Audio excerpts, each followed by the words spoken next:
भी कोरोना के केसेस आ रहे हैं। राजस्थान में भी अलर्ट जारी कर दिया गया। 9 केस हाल ही में कोरोना के राजस्थान में सामने आए। एम्स जोधपुर में 2, एसएमएस में 2 और बीलाल लैब जयपुर में भी 4 और अनाविक डायग्नोस्टिक में 1 पॉजिटिव केस मिला है। इस साल प्रदेश में 32 केस मिल चुके हैं। सबसे ज्यादा 13 केस जयपुर में, जोधपुर में 6, उदयपुर में 4 केस मिले हैं। वहीं अजमेर, बीकानेर, डीडवाना, फलौदी, सवाई माधोपुर में भी केसेस मिले हैं। स्वास्थ्य मंत्री गजेंद्र सिंह खीवसर ने अधिकारियों की आपात बैठक भी बुलाई। नया वेरिएंट फिलहाल घातक नहीं है ऐसा बताया जा रहा है, लेकिन सतर्क रहने की खासा जरूरत। खांसी, बुखार और जुकाम जैसे लक्षणों पर डॉक्टर से परामर्श लेने की बात है।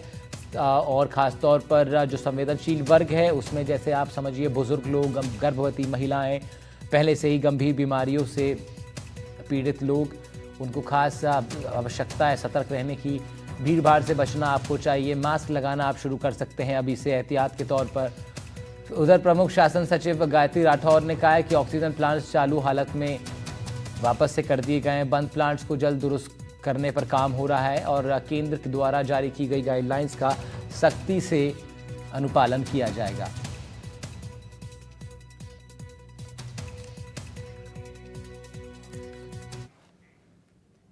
जयपुर से बड़ी खबर आ रही है। टीकाराम जूली ने सीएम भजनलाल शर्मा को पत्र लिखा है। स्वामी विवेकानंद स्कॉलरशिप को लेकर के पत्र लिखा गया है। जूली ने पत्र के जरिए कुछ सवाल भी उठाए हैं। स्कॉलरशिप की आवेदन प्रक्रिया में देरी हुई है, जूली का आरोप है। साथ ही उन्होंने कहा है कि देरी के कारण कई स्टूडेंट्स को एजुकेशन लोन तक लेना पड़ा है।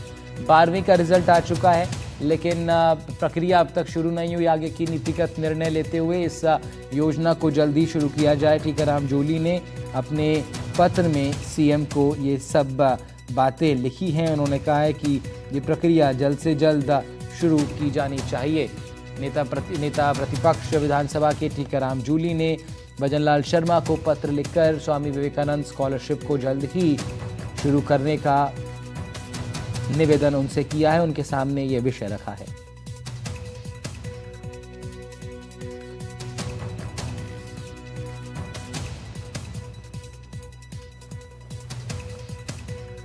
टीकाराम जूली ने अपने पत्र में लिखा कि नीतिगत निर्णय लेते हुए जल्द ही इस स्कॉलरशिप प्रोग्राम को फिर एक बार शुरू किया जाए। सुशांत पारेख हमारे इनपुट एडिटर हमारे साथ जुड़ रहे हैं फोन लाइन पर, उनका रुख कर लेते हैं।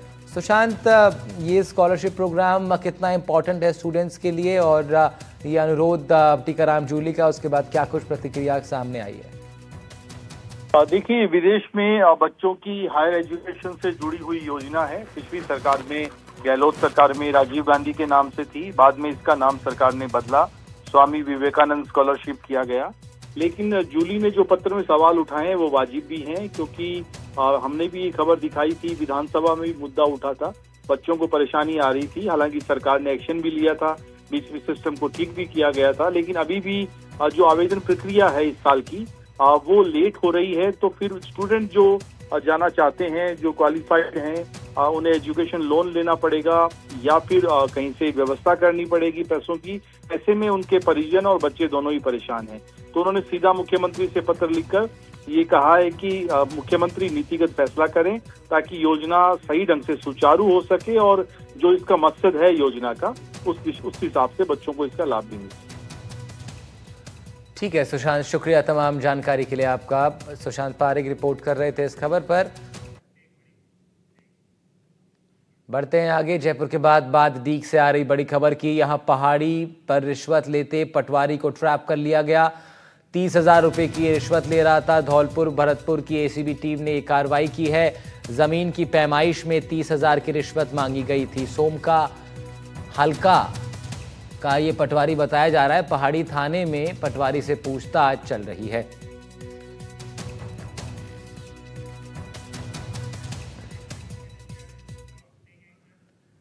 झुंझुनू से बड़ी खबर आप तक पहुंचा रहे हैं। सुभाष मेघवाल हत्याकांड मामले में संघर्ष समिति और प्रशासन के बीच की वार्ता विफल हो गई है। कुछ मांगों पर सहमति नहीं बन पाई। परिजनों की नामजद आरोपियों की गिरफ्तारी की मांग थी। संघर्ष समिति का धरना फिलहाल जारी रखने का ऐलान है। 3 दिन से धरना जारी है। मांगों में एक महत्वपूर्ण मांग ये भी थी कि आश्रितों को नौकरी दी जाए और 50 लाख के मुआवजे के तहत उनकी आर्थिक मदद की जाए। कलेक्ट्रेट पर लोग आक्रोशित थे। लोगों में गुस्सा था कि 3 दिन से उसकी बॉडी मोर्चरी में पड़ी है। 8-10 दिन से जो एफआईआर लॉज हुई, इस पर कोई कार्रवाई नहीं हो रही। लोगों में गुस्सा था, तो लोगों ने यहाँ ना कोई ऐसी कोई अनुशासनहीनता नहीं की, लेकिन फिर भी पुलिस प्रशासन ने यहाँ लोगों पर लाठियाँ बरसाई, लोगों को खदेड़ा। वो आवाज़ को दबाना चाहते हैं। हमारी मांग है सरकार से, प्रशासन से भी ये मांग है कि जो दोषी हैं उन पर कार्रवाई करो। निर्दोष लोगों पर लाठियाँ चला के आपको क्या मिलेगा। प्रशासन से वार्ता आज की भी जो एडीएम साहब थे, एडिशनल एसपी जिनके पास एसपी का चार्ज है वो साहब थे, और डिप्टी साहब भी थे, और एडिशनल साहब फुलचंद जी भी थे, लेकिन फिर भी वार्ता बन नहीं पाई है। परिजनों की मांग है कि जब तक गिरफ्तारी नहीं होती तब तक धरना नहीं उठाएंगे। जिसमें कि सुभाष चोपड़ा की मृत्यु दिनांक 24 को हो जाने से 25 तारीख से ही उसके परिजनों का और विभिन्न राजनीतिक संगठनों द्वारा विरोध प्रदर्शन बीडी के अस्पताल के वहाँ किया जा रहा था। आज वो सब इकट्ठे होकर के कलेक्ट्रेट के बाहर आए थे। उनकी मुख्य मांगों में जो भी उन्होंने नामजद आरोपीगण एफआईआर में किए हैं उनको 302 में गिरफ्तार करना और कुछ आर्थिक सहायता संबंधी उनकी मांगे हैं जो उन्होंने रखी है। एडीएम झुंझुनू और मेरी उपस्थिति में और विभिन्न प्रशासनिक और पुलिस अधिकारियों की उपस्थिति में आज जो उधर से प्रतिनिधि मंडल आया था उनकी वार्ता हुई थी, लेकिन उस पर सहमति नहीं बन सकी है। संभावना है कि जल्दी ही सहमति बन जाएगी और मृतक है उसकी बॉडी का पोस्टमार्टम करवा दिया जाएगा। दौसा से बड़ी खबर आ रही है। यहाँ तेज रफ्तार गाड़ी अनियंत्रित होकर पलट गई। कार सवार 4 लोग घायल हुए हैं। बीच सड़क पर कार से ये लोग स्टंटबाजी कर रहे हैं। पुलिस का स्टिकर कार पर लगा हुआ था। सूचना मिली तो सदर थाना पुलिस मौके पर पहुंची। क्रेन की मदद से कार को सीधा कर लिया गया। घायलों को अस्पताल में भर्ती करा दिया गया है। लालसोट रोड की कोठी के पास की ये घटना है। तस्वीरें आप तक पहुंचा रहे हैं। शाम की ये तस्वीरें हैं जब तेज रफ्तार गाड़ी दौसा में अनियंत्रित होकर के पलट गई। 4 लोग इसमें सवार थे और उसके बाद पुलिस मौके पर पहुंची है। गाड़ी का नंबर RJ29। बढ़ रहे हैं आगे। जयपुर के सीतापुरा इंडस्ट्रियल एरिया से मानवता को झकझोर देने वाला मामला सामने आया। एक ज्वेलरी फैक्ट्री में सेप्टिक टैंक की सफाई के दौरान जहरीली गैस की चपेट में आने से 4 मजदूरों की मौत हो गई। ये मजदूर उत्तर प्रदेश के रहने वाले थे। सोने चांदी के कण निकालने के लालच में टैंक में इनको उतारा गया। अब पुलिस मामला दर्ज कर जांच पड़ताल कर रही है। सवाल खड़े होते हैं कि इस तरह की लापरवाहियां प्रशासन, विभाग और फैक्ट्री मालिकों के द्वारा क्यों लगातार हो रही हैं। जयपुर के सीतापुरा इलाके की अचल ज्वेल्स फैक्ट्री में बीती शाम जो हुआ उसने न केवल इंसानियत को शर्मिंदा कर दिया बल्कि जयपुर की चमकती इंडस्ट्री में मजदूरों के जीवन को लेकर बरती जा रही लापरवाही के सच को भी उजागर किया है। जयपुर के एक ज्वेलरी प्राइवेट लिमिटेड कंपनी के अंदर सेफ्टी टैंक की सफाई के दौरान 4 मजदूरों की दम घुटने से मौत हो जाती है और उस मौत के बाद जो है कई सवाल जो फैक्ट्री संचालक और वहां पे जो थर्ड पार्टी के जो ठेकेदार रहते हैं उनके ऊपर उठते हुए दिखाई दे रहे हैं। असल में इस ज्वेल्स फैक्ट्री में सोने चांदी के महीन कण निकालने के लिए 10 फीट गहरे सेप्टिक टैंक में 8 मजदूरों को उतारा गया था, जिनमें 4 की दम घुटने से मौत हो गई। मरने वालों में संजीव पाल, हिमांशु सिंह, रोहित पाल और अर्पित यादव शामिल हैं। चारों उत्तर प्रदेश से रोजगार की तलाश में जयपुर आए थे। 2 मजदूरों को अस्पताल में भर्ती किया गया है। 2 को प्राथमिक उपचार के बाद छुट्टी दे दी गई। हादसे के बाद मौके पर पहुंचे पुलिस और प्रशासनिक अधिकारियों ने मौका मुआयना किया और घटना की जांच की बात कही है।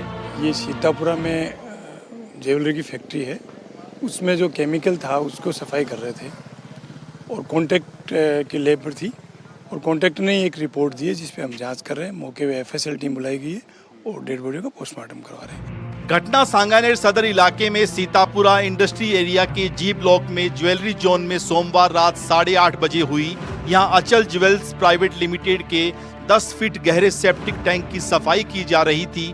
आरोप है कि पहले सफाई कर्मचारियों ने तेज धूप का हवाला देते हुए टैंक में उतरने से इनकार कर दिया था। बाद में कंपनी ने इन कर्मचारियों को अतिरिक्त लाभ, वेतन के अलावा एक्स्ट्रा रुपए का लालच दिया। इसके बाद एक एक कर 8 कर्मचारी सफाई करने टैंक में उतरे थे। ये हादसा सिर्फ एक लापरवाही नहीं बल्कि अमानवीयता की पराकाष्ठा की भी कहानी है। इस फैक्ट्री में ना कोई ऑक्सीजन सपोर्ट सिस्टम था, ना सेफ्टी मास्क, ना कोई गैस डिटेक्टर। कंपनी ने ठेकेदार मुकेश पाल को काम सौंपा था, जो 3 साल से यहाँ टैंक की सफाई करवा रहा था, लेकिन काम मैन्युअल ही हो रहा था। मजदूरों को लालच देकर टैंक में उतारा जाता था। ये अचल ज्वेल्स है, जहां पर ये सभी मजदूर सेप्टिक टैंक में साफ सफाई का काम करने के लिए उतरे थे, जिसके जरिए सोने चांदी के जो पार्टिकल्स हैं, जो छोटे छोटे कण हैं, उनको रिफाइन करके निकालने की कोशिश की जाती है। क्योंकि ये पूरा काम यहाँ पर ज्वेलरी का होता है, सोने चांदी के आभूषण यहाँ पर बनते हैं, और जब इसके बनने की प्रक्रिया होती है तो उसमें बड़ी संख्या में जो पार्टिकल्स सोने और चांदी के हैं वे बह करके बाहर निकलते हैं, इसलिए कचरे को बार बार रिफाइन किया जाता है। हादसे के बाद शवों का पोस्टमार्टम कर परिजनों को सौंप दिया गया है, लेकिन इस दर्द के पीछे की चुप्पी और सन्नाटा हर सवाल से बड़ा है। फैक्ट्री प्रबंधन मीडिया के सवालों पर चुप है और मजदूर डर और दबाव के साए में कुछ भी नहीं बोल पा रहे हैं। एक रूटीन प्रोसेस है जिसमें थर्ड पार्टी जो वेंडर है वो वर्क करता है, और कंपनी के पास जो भी संसाधन होते हैं वो सारे पर्याप्त संसाधन हैं। वेंडर हमारे साथ विगत 3 वर्षों से जुड़ा हुआ है, और वेंडर के साथ हमारे बहुत अच्छे टर्म्स हैं, और वेंडर भी हमारे साथ और हम भी वेंडर के साथ इस मुश्किल घड़ी में खड़े हैं। कहाँ क्या लापरवाही हुई? मुझे खुद ही नहीं मालूम क्या हुआ था, मैं कुछ मालूम नहीं, कैसे कहाँ पता चला, कुछ नहीं। पूर्व मुख्यमंत्री अशोक गहलोत ने एक्स पर बयान जारी कर सरकार पर निशाना साधा है, तो पूर्व मंत्री प्रताप सिंह खाचरियावास ने परिजनों को 1 करोड़ का मुआवजा देने की मांग की है। मौत के लिए इस बार फैक्ट्री मालिक जिम्मेदार है, और आप ये मानकर चलना, ये जो घटना हुई है सरकार की जिम्मेदारी बनती है, पुलिस की जिम्मेदारी बनती है। आप इनके लिए 1-1 करोड़ मुआवजे की तैयारी करो, मुआवजा दिलवाओ 1-1 करोड़ रुपए। इस मामले में राजस्थान सरकार के मंत्री ने तो फिलहाल पल्ला झाड़ लिया है, लेकिन मानवाधिकार आयोग ने जयपुर पुलिस को इस मामले में कार्रवाई कर पीड़ितों को मुआवजा दिलवाने की बात कही है। जो भी उसका मालिक है, जिसने उनको उस चैम्बर में उतारा, उसको चिन्हित करके उसके खिलाफ करना। ये पहली और आखिरी बार नहीं है जब क्रूर और लापरवाह तंत्र ने मजदूरों के जीवन को निगल लिया। पुलिस ने इस मामले में केवल मृग रिपोर्ट दर्ज की है और एफएसएल ने भी सैंपल लिए हैं, लेकिन अभी तक ये स्पष्ट नहीं हो पाया कि मौत की वजह क्या रही। लेकिन ये बिल्कुल साफ है कि जिन परिवारों के ये युवा चले गए, उनके लिए बाकी का जीवन और अधिक कठिन होने वाला है। सहयोगी वीरेंद्र, सोमू और कैमरामैन निर्मल के साथ सुशांत पारिक, एनडीटीवी, जयपुर। क्रिप्टो और डेल्टा करेंसी के जरिए रुपया 10 गुना का झांसा देकर धोखाधड़ी का मामला सामने आया। लोगों को फंसाने के लिए दुबई में क्रूज पार्टियां दिखाकर दुबई में ऑफिस दिखा के लोगों से ठगी की गई है। आरोपी राजेश सैनी और उसकी गर्लफ्रेंड हीना सैनी ने साथ मिलकर ये फर्जी डिजिटल करेंसी का रैकेट चलाया। रिपोर्ट देखिए।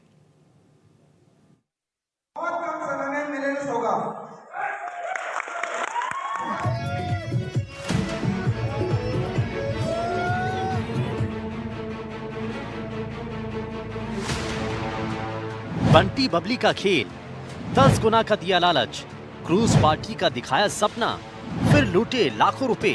क्रिप्टो करेंसी और डेल्टा कॉइन के जरिए रकम को 10 गुना करने का लालच देकर एक दंपति ने अलवर शहर के कई लोगों से लाखों रुपए की ठगी की, और ये सब शातिराना अंदाज में अंजाम दिया गया। राजेश और उसकी गर्लफ्रेंड हिना सैनी के जरिए उन्होंने लोगों को दुबई में क्रूज पार्टियां दिखाकर और दुबई में ऑफिस दिखाकर ठगी की। शुरुआती जांच में ये बात सामने आई कि 6 लोगों से करीब 34 लाख रुपए की ठगी की गई। अलवर से लगते मेवात में जहां साइबर ठगी पूरा गढ़ बन चुकी है, उसके बाद अब अलवर के ही युवा और अलवर के आसपास के लोगों के द्वारा क्रिप्टो करेंसी, जो कि डिजिटल करेंसी के नाम पर पैसे दुगने करने और उनको 10 गुना तक बढ़ाने को लेकर के लालची प्रलोभन देकर के लोगों से ठगी का मामला सामने आया है। 6 लोगों ने एफआईआर दर्ज कराई है, लेकिन बताया जा रहा है कि सैकड़ों लोगों को इस ठगी में शामिल किया गया है और उनके साथ ठगी की गई है। चमक धमक और करोड़ों का चूना, क्रिप्टो करेंसी से 2.5 गुना करने का झांसा दिया। 200 दिन में 2.5 गुना रकम करने का वादा किया गया। कॉइन रेट बढ़ने पर पैसा और ज्यादा मिलने का वादा किया गया। जालसाजी से 1 साल में 50 करोड़ रुपए कमाए, 33 करोड़ 80 हजार नगद और खाते में ट्रांसफर करवाए। ये क्रिप्टो करेंसी का काम करते हैं, इसमें आप पैसे लगाओ, अपने लोगों औरों के भी लगवाओ और अपने भी लगाओ। तो है जो सर हमने है जो क्या इसमें इनने अलग अलग है जो क्या बी लव के नाम से, नेक्सा के नाम से, डेल्टा BFIC, ऐसे NRK, ऐसे बहुत सारे हैं जो क्रिप्टो करेंसी के हमें प्रोजेक्ट बताए। और उन प्रोजेक्टों में अलग अलग टाइम पे है जो क्या है, हम हमारे से है जो यहाँ से कैश रुपए ले लेके जाता था। और जब इसने कहा कि जी मेरी है जो क्या है गारंटी है, इनमें मूल की गारंटी, आप टेंशन मत लो, आप है जो क्या है लगा दो। इनने है जो हमें झांसे में लेकर हमसे है जो क्या है बहुत सारे है जो करोड़ों रुपए है जो मेरे और मेरे साथियों के है जो करोड़ों रुपए है जो इसमें लगाए। अब इसको और बारीकी से समझने के लिए सबसे पहले आपको बताते हैं कि क्रिप्टो करेंसी क्या होती है। क्रिप्टो करेंसी क्या है? क्रिप्टो करेंसी डिजिटल या वर्चुअली करेंसी है जो क्रिप्टोग्राफी यानी कोड द्वारा सिक्योर होती है। फर्जी या 2 बार इस्तेमाल इसका असंभव है। सेंट्रलाइज्ड नेटवर्क पर मौजूद है। ब्लॉकचेन से करेंसी का संचालन होता है। बिटकॉइन सबसे प्रचलित क्रिप्टो करेंसी है जिसके लिए ब्लॉकचेन टेक्नोलॉजी बनाई गई थी। लेन देन में नुकसान तो क्या होगा? सालाना आय में फायदे नुकसान को नहीं जोड़ते हैं। क्रिप्टो करेंसी में नुकसान एडजस्ट नहीं हो सकता है। इन्होंने मेरे से भी 8 लाख रुपए की समथिंग लगवाए थे सर। इसके अलावा 7.5 लाख रुपए 2021 से लगाए मैंने, कुछ पैसा नहीं आया मेरा अभी तक। उन्होंने कहा कि 1 रुपए का 10 रुपए बनाने की मेरी जिम्मेवारी है, आप बेफिक्र रहो। मेरे से 1 लाख रुपए लिया था इन्होंने, मैंने उस टाइम पे लोन लिया था, 1 लाख रुपए कैश दिया। आपको पैसे नहीं लौटाए? नहीं, कभी नहीं मिले ही नहीं कभी। फिलहाल पुलिस इस मामले की जांच कर रही है और आरोपियों की तलाश में जुटी है। पुलिस का कहना है कि जल्द ही आरोपियों को गिरफ्तार कर लिया जाएगा और पीड़ितों को उनका पैसा वापस दिलाया जाएगा। वहीं आरोपी दंपति ने जो वीडियो दिखाकर लोगों से ठगी की थी वो भी अब पुलिस को मिल चुके हैं। यहाँ तक कि एक वीडियो में विदेशी लड़कियां बॉलीवुड के गानों पर डांस करती हुई नजर आ रही हैं।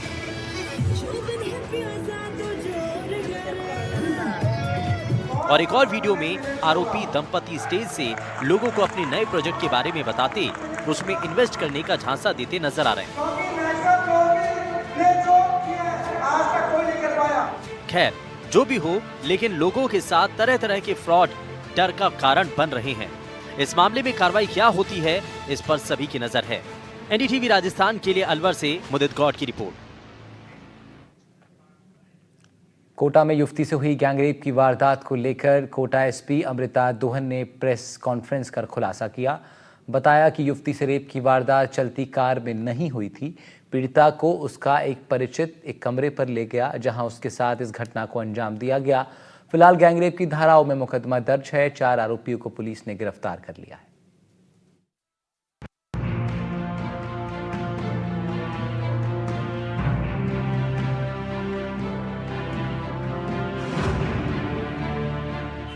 कोटा के महावीर नगर थाना इलाके में युवती के साथ हुई गैंगरेप की वारदात को लेकर कोटा SP अमृता दोहन ने प्रेस कॉन्फ्रेंस कर बयान दिया। युवती से रेप की वारदात चलती कार में नहीं हुई है, बल्कि पीड़िता को उसका परिचित किसी कमरे पर ले गया था जहां उसने उसके साथ रेप किया और उसके साथियों ने भी उसके साथ छेड़छाड़ की। वहीं पीड़िता की शिकायत के बाद गैंगरेप की धाराओं में मुकदमा दर्ज किया गया और 4 आरोपियों को पुलिस ने गिरफ्तार भी कर लिया है। देर शाम को एक पीड़िता युवती थाना महावीर नगर में पेश आई थी और उसने कंप्लेंट की थी लिखित कि 23 तारीख को वो किसी अपने परिचित के साथ गाड़ी में गई थी और वो परिचित उसको अपने दोस्त के कमरे पर ले गया, जहां पर उसकी सहमति के विरुद्ध उस परिचित ने उसके साथ संबंध बनाए और उसके बाद जो उसके साथ और जो लड़के थे वहां पर पहले से ही मौजूद जो बाहर खड़े थे उनमें से एक ने उसके साथ छेड़खानी करने की कोशिश की। इस बात को तुरंत गंभीरता से लेते हुए हमने इसमें गैंगरेप की धाराओं में मुकदमा दर्ज किया और डिप्टी SP CO4 को इसका अनुसंधान दिया गया। मौके पर तुरंत उच्चाधिकारी पहुंचे, FSL टीम को मौके पर बुलाया गया और इसमें तुरंत पीड़िता का मेडिकल कराया गया। आज हमने इसमें जो नामजद 4 आरोपी हैं सभी को डिटेन कर लिया है और विधि अनुसार इनकी जो गिरफ्तारी की कार्रवाई शीघ्र पूरी।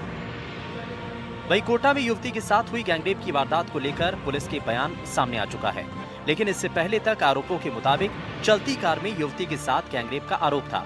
लेकिन पुलिस जांच के बाद ये बताया गया कि युवती के साथ चलती कार में गैंगरेप नहीं हुआ है। खैर, पुलिस मामले में अब तक 4 आरोपियों को गिरफ्तार कर चुकी है और आगे की कार्रवाई की जा रही है। NDTV राजस्थान के लिए कोटा से शाकिर अली की रिपोर्ट। खबरों का सिलसिला लगातार रहेगा जारी। फिलहाल प्राइम में इतना ही, छोटा सा ब्रेक, जल्द वापस आ रहे हैं।